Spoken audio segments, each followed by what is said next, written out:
Assalamu alaikum, my dear students. Hope you will be fine at your own destinations.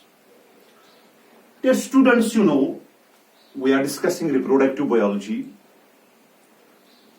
We have discussed that angiosperms have evolved a modified shoot during reproductive stage, which is called as flower. We discussed that a complete flower consists of 4 whorls. We discussed the role played by the calyx, the whorl of sepals. We also discussed the role played by petals, which is the whorl of corolla. Dear students, we also discussed that these 2 whorls are non-essential or non-reproductive whorls. Today, our topic is essential whorls. Do you know that essential whorls are those whorls which directly participate in sexual act? You have to say that essential whorls are reproductive whorls.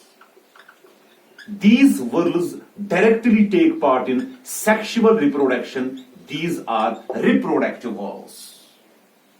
The first reproductive whorl, the 3rd whorl of a complete flower, is Androecium.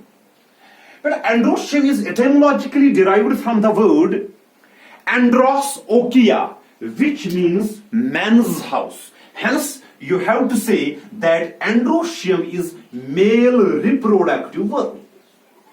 But इसके अंदर male gametes बनेंगे, इसी के अंदर माइक्रोगैमेटोजेनेसिस होगी, इसी के अंदर माइक्रोस्पोरोजेनेसिस होगी. Hence, you must claim that it is male reproductive whorl. अगर whorl का नाम है Androecium, sir, what is the individual unit of this Androecium called? It is one unit. It is one individual unit is called as stamen. Now, first of all, we understand the structure of this stamen. We understand the parts of this, what is called as stamen. We understand the role played by the parts of this stamen. Simply, अगर एक rose flower को हम देखें, which is complete flower, using the forceps, we can extract its single stamen. But एक stamen के पास 2 important parts होते हैं. Diagrammatically it is shown. एक filament होता है, स्टॉक लाइक स्ट्रक्चर, दूसरा यहां पे होता है एंथर. जरा आप डायग्राम को देख लीजिएगा. इस डायग्राम में 2 पार्ट्स है, एक फिलामेंट है, दूसरा होता है anther. Let's explain that a stamen consists of 2 parts. Let's explain role played by this filament and role played by what is called as this anther. पहला पॉइंट हम लेंगे. What is the role played by this filament? What is the role played by this sterile part? Sir, what is filament? It is stalk-like structure. लेकिन बेटा, evolutionary, structurally, it has got evolved in such a way that an efficient pollination takes place. A normal sexual act takes place here. Hence, this filament will be playing its own function, its own role. अगर ये filament stalk-like structure है, then what is its role? What is its function? बड़े 2 points आपको मैं बताऊं, 2 role आपको मैं बताऊं. First, this filament helps in transport of water and transport of nutrients. We are discussing sexual mode of reproduction involving flower. बेटा, जहां sexual mode of reproduction है, वहां एनर्जी ज्यादा है. जहां एनर्जी ज्यादा है, वहां एफिशिएंसी भी ज्यादा है. इसलिए sexual mode of reproduction is energetically costly process. अगर यहां पे पोलन ग्रेन्स कल बने, अगर यहां पे कल जाके पोलन ग्रेन्स बनेंगे, अगर यहां पे कल जाके मेल गैमीट्स बनेंगे, they will demand energy, they will demand carbohydrates, they will demand nutrients, they will demand minerals, they will demand hormones. ये तभी पास होगा जब पाथवे होगा What is the pathway called as filament? इसलिए फिलामेंट वो part होता है एक स्टेम के अंदर जहां से न्यूट्रिएंट्स पास होते हैं, जहां से यूनिवर्सल सॉल्वेंट पास होता है, जहां से वाटर पास होता है, सो दैट यहां पे नॉर्मल प्रोसेसेस, फिजियोलॉजिकल प्रोसेस या रिप्रोडक्टिव प्रोसेस नॉर्मल हो जाए. Hence, the first role played by the filament here is transport of water and transport of nutrients. दूसरी बात, sir what is second role played by this filament? आपको मैं यहां पे बताऊंगा. हम एक एग्जांपल लेंगे एक फ्लावर की. Suppose this is a flower, this is floral envelope जो हमने यहां पे बनाया, लेकिन इस फ्लावर में एनीमोफिली होनी है. Anemophily means wind pollination. This is blind type of pollination. This is involving the agency of abiotic agency involving wind here. बेटा न यहां कलर है, न यहां ऑर्डर है, न यहां नेक्टर है. लेकिन अगर एक फ्लावर को एक फ्री एजेंसी से पॉलिनेशन करवानी है तो जाहिर सी बात है उसे उसी तरीके से अडॉप्ट होना है. अगर एनीमोफिलस फ्लावर्स हम देखेंगे, इनमें एक कंडीशन है, इनमें एक पॉलिनेशन अडॉप्टेशन है कि इनके जो एंथर्स है, जिनके अंदर पोलन ग्रेन्स होंगे, वो इस फ्लोरल एनवलप से बाहर निकलने चाहिए. क्यों? क्योंकि जब यहां से विंड आएगा, wind will strike these anthers, they will burst and pollen grains will be spread. लेकिन ये तब पॉसिबल है जब ये वाला फिलामेंट जो होगा ना, ये इलोंगेट होगा, इतना इलोंगेट होगा, इतना इलोंगेट होगा, ये इस एंथर को फ्लोरल एनवलप से बाहर लेगा. अपने दूसरा पॉइंट आज याद रखा, फिलामेंट ही वो स्ट्रक्चर है जो अडॉप्ट होता है, जो इलोंगेट होता है, जो एक्सपोज कर लेता है एक एंथर को, so that a normal efficient pollination takes place. Hence second point, second role played by this filament here, this is it elongates. When it elongates, it exposes. किसको एक्सपोज करता है? It exposes anther. एंथर को expose करता है out of floral envelope. जब floral envelope से इसको ये बाहर निकालता है, तभी जाके एक एफिशिएंट अपनी पॉलिनेशन यहां पे होती है. So that efficient pollination takes place. So दो काम आपने याद रखे हैं. एक, transport of nutrients, transport of water, transport of hormones via this filament. और दूसरा, इट इज दिस फिलामेंट जो एक्सपोज होता है, एक्सपोजर के बाद इस एंथर को ये बाहर निकालता है, so that wind comes, strikes and pollen grains are spread from one flower to another flower. बेटा ये दो काम थे. इसके बाद हम फर्टाइल पार्ट पे आएंगे. This was the sterile part.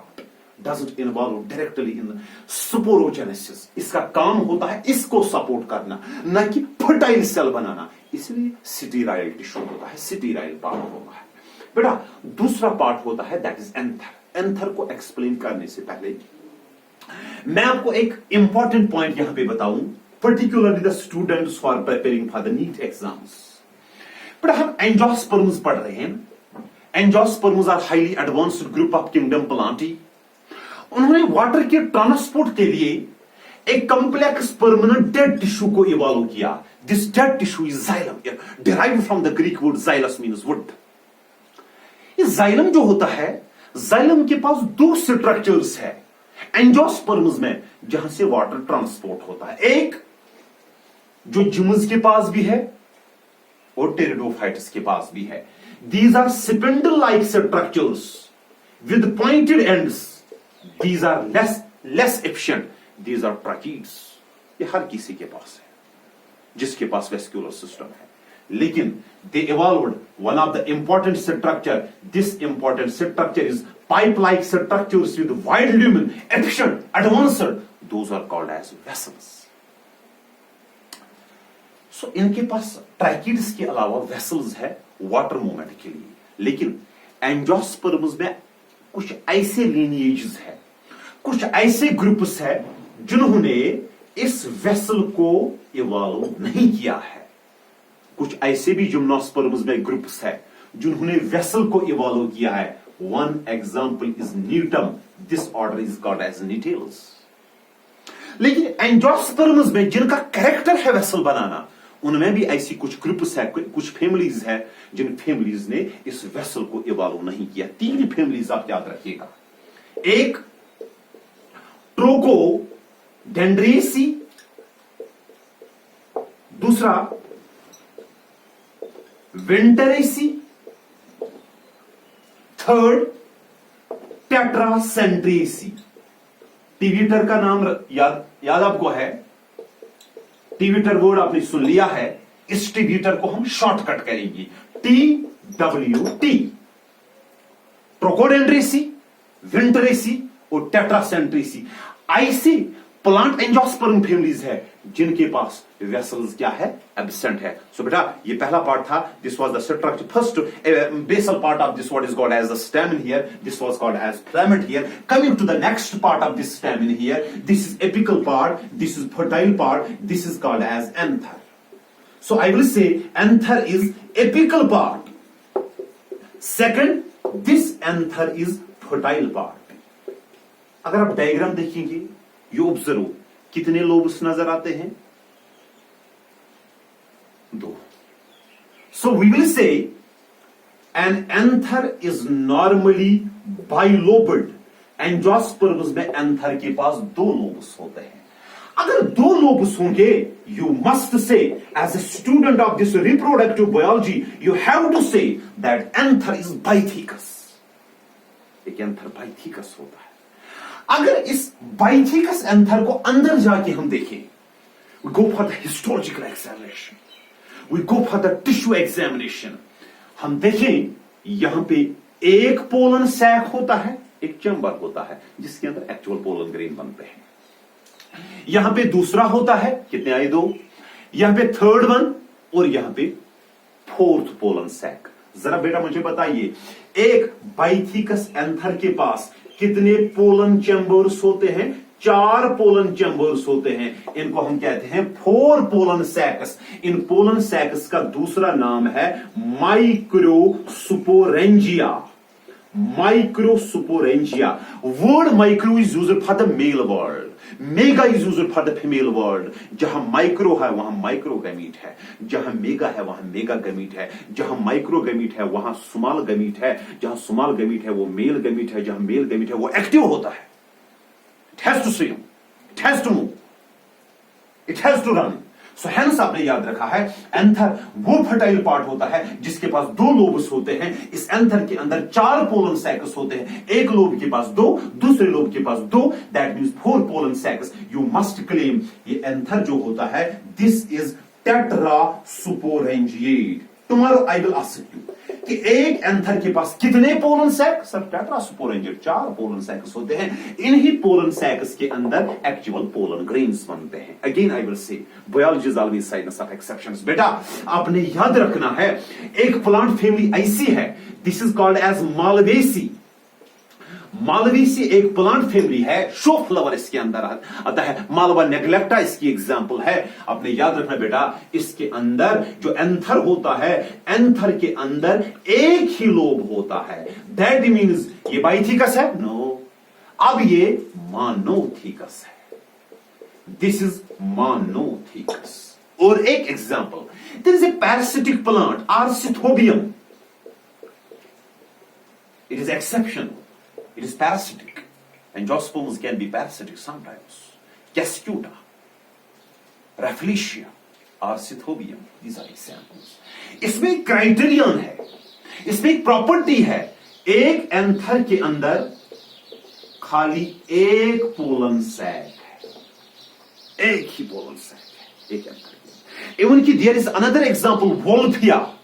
Wolffia के अंदर सबसे स्मॉलेस्ट फ्लावर बनता है, रैफलिशिया सबसे बड़ा फ्लावर बनाता है। वॉल्फिया में एक पोलन लोब के अंदर, एक लोब के अंदर एक ही सैक बनता है, दूसरे लोब के अंदर दूसरा पोलन सैक बनता है। So these were the examples here. So this was the second part, fertile part, responsible for the formation of what is called as the pollen grains here. You have to say that this is anther here. This is usually in maximum plants it is tetrasporangiate. Beta, this was the first part of this what is called as the third reproductive world, that was called as this Androecium here. Last में before I go to what is called as the Gynoecium world, आपने एक छोटी सी यहां पे एक term याद रखनी है. In certain plants androecium has been evolved, लेकिन स्टेमिन्स इसमें रुडिमेंट्री है, वेस्टिजियल है. अगर वेस्टिजियल स्टेमिन होगा then you must say it is called as staminode. ये है लेकिन ये स्टेराइड है. This is present, but it is rudimentary. This is present. This is what is called as this vestigial. So hence vestigial stamens are called as staminode here. Beta, इसके बाद we'll introduce about the last whorl of this flower here. Last whorl of this complete flower. This is called as gynoecium. Etymologically derived from the Greek word gyniakos. Okia means that was man's house. This is woman's house. Now you'll guess, you'll predict. This gynoecium is that essential whorl responsible for the formation of the egg cell, responsible for the formation of the embryo sac. I will say it is female reproductive whorl. बेटा ये female reproductive whorl है. Sir इसके individual unit को क्या कहेंगे? अगर इसके free unit को हम देखें with in reproductive biology, it's free unit will be called as pistil. Sir what is diagrammatic representation of this pistil? I will say a pistil consists of three parts. This is stigma, this is style, and this is ovary. Stigma, style and ovary. आपने क्या याद रखा? Gynoecium. Gynoecium क्या है? Female reproductive whorl, responsible for the formation of the egg cell or embryo sac. बेटा आपने याद रखा है इसके एक इंडिविजुअल यूनिट को हम क्या कहेंगे? That will be pistil. Inshallah, in the next lecture, I will discuss what are three different parts of this pistil. Will explain the role played by them. Best of luck. Thank you very much.